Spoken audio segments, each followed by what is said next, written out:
Here is a question. Read it carefully and think about the answer.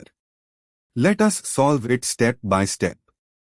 Let us begin solving this step by step. The question involves a Michael addition, Robinson annulation component, where an enolate ion acts as a nucleophile attacking 3-butene-1 methyl vinyl ketone, MVK, in a 1,4 conjugate addition, followed by intramolecular aldol condensation to give the bicyclic product Y. Moving on to the next step. Y is an 8A methyl bicyclic diactone with a transdecalin-like framework. It contains two 6-membered rings fused together, a methyl group at the ring junction, one saturated ketone, and one enone, alpha, beta unsaturated ketone, within the bicyclic system. This is characteristic of a Wieland-Miescher ketone or similar Robinson annulation product. Moving on to the next step. The product Y has 13 carbons total, two fused 6-membered rings with a methyl at junction. MVK contributes 4 carbons, CH2 is equal to CH, CH3. Therefore, the enolate must come from a 9-carbon precursor that is a cyclic diactone.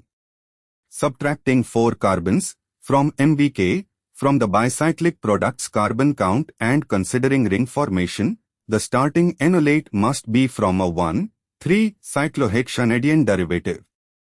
And for the final step, option C shows the enolate of 2-methyl-1,3-cyclohexanediene or equivalently, the C2-carbanion of a 1,3-cyclohexanediene bearing a methyl group. The negative charge sits between the two carbonyl groups, making it highly stabilized by double resonance delocalization. This enolate is nucleophilic at C2.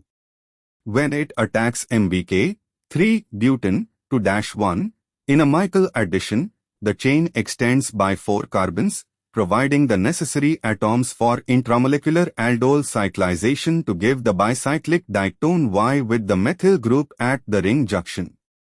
The methyl group at the ring junction in Y corresponds to the methyl substituent at C2 of the 1,3-cyclohexanediene enolate in option C, which becomes the ring junction carbon upon cyclization. A and B are monoketone enolates from methylcyclohexanone. They lack the second carbonyl needed to produce the diactone product Y. D also appears to be a diactone enolate, but the charge placement and methyl position differ from C. In D, the charge is at C1 adjacent to one carbonyl rather than between both carbonyls, making it less stabilized and giving a different regiochemical outcome that would not produce Y. Therefore, the correct answer is C.